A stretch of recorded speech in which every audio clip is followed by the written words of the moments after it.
Yo, what's up, fam? Welcome back to the Pursuing Purpose podcast. I'm your host, BC Cerna, and I'm so glad that you're here. There's either one way you're listening to this on my podcast, so welcome, or you're watching this on YouTube. Welcome also as well.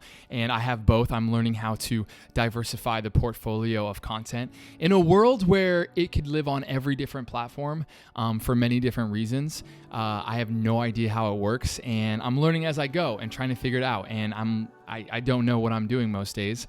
And you guys know that if you've been following this podcast or my social media for a while, is I'm just trying to figure out as I go, and I learn and I create and I make mistakes along the way. And I'm learning how to ask for help and build a team around it. And so welcome back, the Pursuing Purpose podcast. This is my first time I'm ever filming a YouTube video for it as well. So that's exciting. This is a podcast where we pursue conversations and ideas and topics around purpose. And what does that mean for different people's lives and stories? One of the root definitions of purpose, and this Greek definition, is end goal, which is kind of beautiful and poetic in the sense of like, I believe every human being has a purpose on this earth and has a meaning and has a reason they're here. And I think that is it ingrained to our DNA to fulfill that and to live with a life of purpose and aligned with why we're here, and to serve and love others and lead others and also have fun along the way. And that's part of living your purpose. I think sometimes people get caught up in purposes. You have to be a martyr or sacrifice. But purpose is so playful and so fun and so freeing because you're aligned with what you're supposed to be doing. And like I said, it looks different for everyone. But I think, sometimes we look at the cultural route. There's always two paths in our life, sometimes way more. But the cultural route of the most normal, somewhat easy thing you can do is get the job, get the wife, get the kids, get the house, and just live like a really cookie cutter way and be kind of safe. And I know that can also come with difficulties. Being married's hard, being a parent's hard. But sometimes I think we've seen the story play out where there's always still something like missing, where we really want to have like a reason. And like I said, everyone comes in different seasons and different waves. There's younger people that get married. There's older people that get married. There's some people that don't get married, have kids. Everyone's story is different. Everyone's experience is different. So I never want to just make broad statements. But I think that there is a beautiful, incredible, amazing world out there with so much to do and see. And it's fascinating when you look at everything, the skies, the stars, the sunsets. And then there's also the contrast of that is there's a lot of hurting people out there. There's a lot of need for love and compassion and empathy and service. And there's right now my podcast, it was birthed from the idea that depression and anxiety and even suicide is on the all-time high, at least in the US and a lot of parts of the world.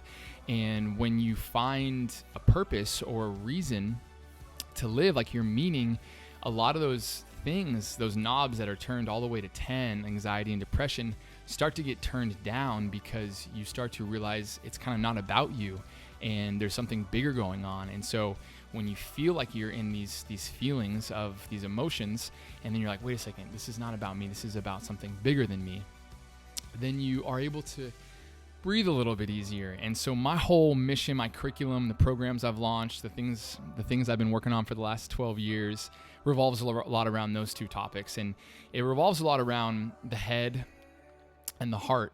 And this quote that you hear me use a lot is, the greatest distance any person will travel is 18 inches from your head to your heart. And that stuck with me for so long because I've been all around the world, 80 plus countries, seen so much, done so much, every experience you can imagine, from jumping out of planes to scuba diving to building hospitals and schools and water wells around the world.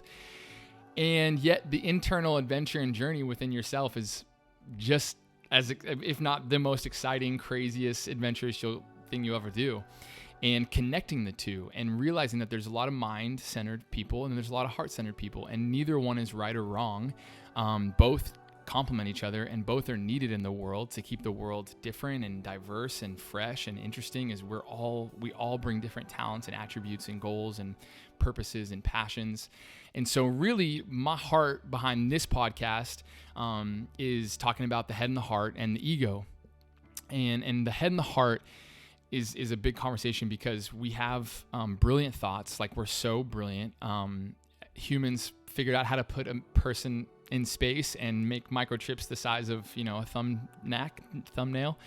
And then we also have the contrast of our minds have a lot of maybe doubt or selfishness or greed or pride or anger or jealousy, and our mind can just play a lot of emotional tricks on us. And what I always tell people to do when you connect these two is you take whatever you're thinking and you filter it down through your heart, and then you send it back up. And it's really this two-way relationship between, like, when I'm mad at someone, or when I'm triggered by someone, or when I'm greedy or prideful or anxious or anything like that. You kind of come down to your heart and center yourself, and journaling and meditating and praying and really grounding yourself to not let that emotion control you, and really be like, okay, what is my heart saying? For instance, one thing, a goal is to not take anything personal in this life. There's a book called The Four Agreements, and it says don't take anything personal. And how do we do that? Well, a good way to do that is to know that when someone triggers you or says something mean to you or betrays you or stabs you in the back or manipulates you, as you experience that, you get really angry and frustrated, and then you go down to your heart, and then you realize that that's just a projection of their world. And so they were manipulating you because they were manipulated. They were trolling you or hating you or judging you because they were judged or trolled or hated or picked on. And not to say that it's okay, not to say you have to keep them in your life, but to acknowledge and be aware that that's where they're coming from. And so you can't take anything personal when someone attacks you, when someone comes at you with mean comments or unsupportive love. Just realizing that when you come from here to there, you're like, oh, that's just them projecting their own reality onto me. They're not actually mad at me or manipulating me. They're just trying to figure out their own heart and mind. And in do so, they're hurting people along the way. So to either call them up, or not call them out, but call them up to that, or to just understand it, I think is a better way of thinking about it. Hope that makes sense. And then your heart, you have these emotions. Maybe it's love, and sometimes love can get really blinding, and love can be very exciting, and you have all these feelings, and then you can sometimes go to your head and be like, okay, wait a second, let's think about this, and let's filter it and try to understand it, and then let's go back down here. And it's just this two-way dialogue conversation between your mind and your heart is kind of where your soul is. And so when you have this relationship and honest conversations with yourself and your family and friends to invite them into these feelings that you're having, it's really powerful and really profound. So connecting the heart and the mind and back and forth is really incredible and beautiful. And there's so many different ways to look at that and vehicles to use that. Something I use a lot is the idea that everything that triggers you or makes you mad or frustrated, if you backtrace it with a string, it's tied to something, like a moment. And so, for instance, I always say every fear that you have, if you backtrace every fear that you have with a string, it's going to be tied to a lie. And that's really, interesting to look at every aspect of your life. Of everything is tied to something. If you're afraid of singing or dancing, or the way you look or something like that, there's a moment in your life when you were a child, when you were younger, that you were singing in third grade and someone said, you're not a good singer or you can't dance. And that now affects your decision making now. You're subconsciously in a place where you don't do certain things because a childhood moment affected your decisions. Which brings me to the ego, which is the conversation I was having with myself yesterday, which I wanted to invite you guys into, and hopefully it resonates and connects. But basically, there's been different terms of what the ego means. There was one term that resonated with me for a while called edging God out. The ego is EGO, it's edging God out, which at the time I was like, that's beautiful, because the more you push, the more you hold your entitlement to yourself of puffy chest and I'm really smart and I'm successful and I'm doing everything my own, I'm independent and I don't need anyone else, and your ego starts to get this idea and this understanding that you don't need anyone, and you just kind of edge God out is the concept. But later on, realizing the ego is beautiful. It's God gave us the ego. The ego is also what keeps us safe and protected. And for thousands of years, while we were being hunted by maybe animals, we developed our ego, and it keeps us safe. And so you are here today because of your ego. That, on a biological level, is really fascinating and curious. You know what I'm saying? And but to take a step back and look at the other aspects of our ego. And so the conversation I was having with myself yesterday in my meditation and prayer and journaling was there was like a spiritual ego, a status ego, and a physical ego. There's probably way more, but that was what I was coming up with. And the spiritual ego, you've probably met people who are maybe religious or kind of puffy chest, think they know a lot about certain, I guess, religious texts and scriptures, and they walk around like really kind of just like judgmental or thinking they know it all, and they kind of have this entitlement ego and spiritual ego. And it's obviously very off-putting. I feel like people go on these waves with it, and we just have to have, once again, compassion for them and try to understand them and know that where they're coming from. But yeah, I think Jesus was a great example of, he just asked questions and listened to people. Like his two qualities was he was really good at asking questions and listening to people. And he never walked around with like a really puffy chest knowing all the answers, even though he probably knew quite a bit. Every time someone asked him a really conflicting question, he just asked a question back. And that's beautiful. And so spiritual ego is a tough one. People navigating this dominance, which really the puffy chest comes from an insecurity, comes from trying to control people or things or know it all. And they don't really go down to their heart and come back. A status ego is another big question where I remember when I was younger, 20s, I would go to events and I would be so worked up on like meeting people and anxious, thinking about, man, what do I do? What have I done? Am I interesting enough? Am I interesting enough to be loved?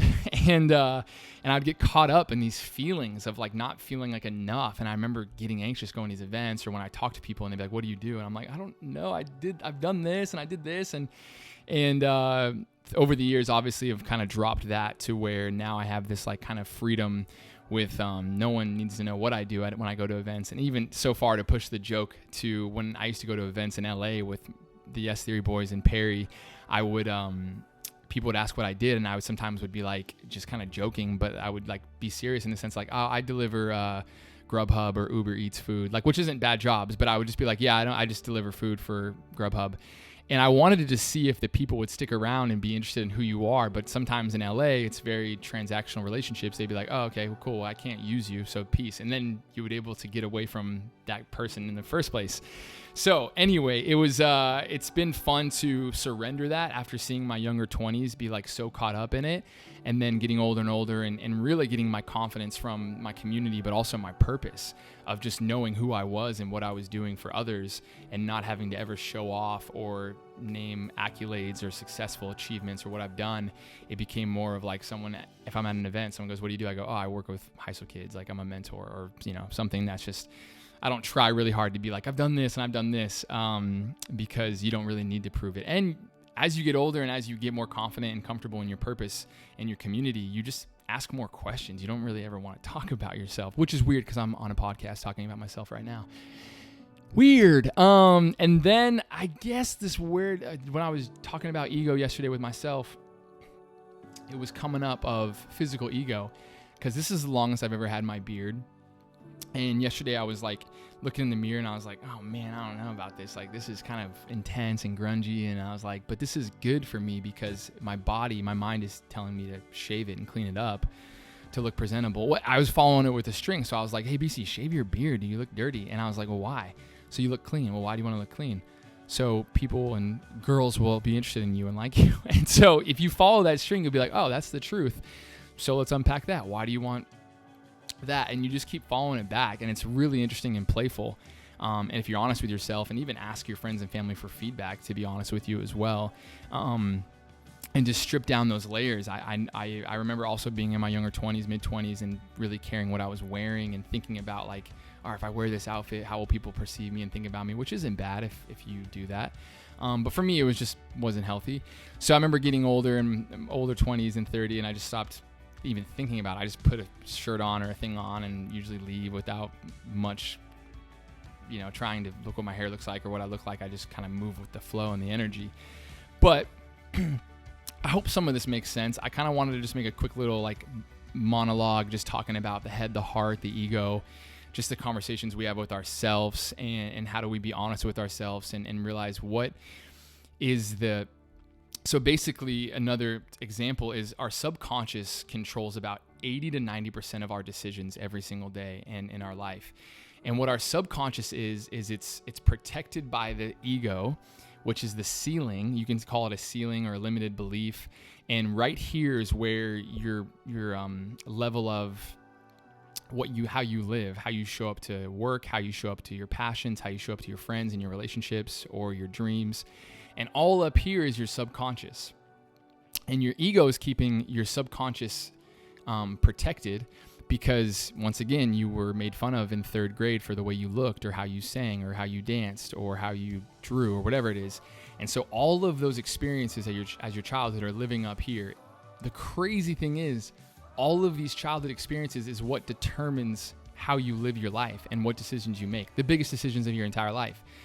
So to hopefully build a relationship and befriend your ego and understand it, you can access through meditation, through prayer, through journaling, through different forms, access your subconscious and be like, why am I making these decisions? What is it that happened when I was young that makes me think this or believe this or feel this? And we need to, hopefully, to get into our purpose, break that ceiling and come into the subconscious world of our mind and access it and ask us these hard questions like, why can't I take a leap of faith, move into LA or Europe or my photography gig or my videography passions and dreams, like all of that? Because in reality, in the freedom of it all, you have access to all of it. And you should have this crazy, but like you should tell people your dreams and goals and they're like uncomfortable because they're so crazy and audacious and big and inspiring. And you should have freedom in that and walking with that. And so that is what I think. Hopefully some of that made sense. Your ego is beautiful and amazing and keeps you safe, but also how to befriend it, how to surpass it, how to access your subconscious and how to really connect the divine dance between your head and your heart and have that relationship with yourself and with your struggles, your insecurities, your demons, your triggers. I'm always telling my students, like, your triggers really point to your freedom, and find out what triggers you, who triggers you, and figure out why, and really try to unpack and unravel. Not being a victim to your emotions is really important, because I remember when I was younger, 20s too, I would travel the world and work with people and help people and do all these good things and lead retreats. And then I'd come home and me and my dad would butt heads and I'd be so triggered. And then I was like, wow, I literally used to think I was going to come home and be like, I'm so freaking good now and I'm amazing and now I like do all these different things. And I'd come home and boom, triggered by my dad and my sister, and I'm a little 10-year-old boy crying in my room again. And it was profound. And what I found in all the work and studies I've done working with thousands of people for the last 12 years is the relationship between your family is one of the hardest, if not the hardest, healing, mending experiences you'll ever have in your life. It could come when you're 30, it could come when you're 40, it could come when you're 20, it could come when you're 15. It's all different, but it's really powerful to see the dynamic of your family. That's why there's this huge, theme of women having daddy issues that date, maybe unhealthy men. That sounds bad, but it's actually scientifically provenly true that if you look at a lot of these things and not even scientifically proven, just what I've dealt with, understanding thousands of cases of people I've worked with, it's really profound. And men with relationships with their moms. It's incredible. It's amazing. But I hope you take something away from this. I hope some of it made sense. Thank you so much for watching on YouTube or listening on the podcast. I hope if you have any questions, please shoot them to me. But I hope you can journal and reflect and ask questions to your family and friends about this topic. And let me know what other topics you want me to talk about. I'm really excited to kind of create videos and more podcasts about these little 20-minute monologues. But I love you guys. Dive into the questions. Please let me know what resonated and what stuck, because when I usually just talk from my heart, I don't know what I'm saying. And some people go, oh, wow, that podcast was amazing. I'm like, really? What did I say? Because I usually don't watch or listen to these back. But I love you guys. Thank you so much for tuning in. And please let me know what you think. And we'll talk to you soon. Peace.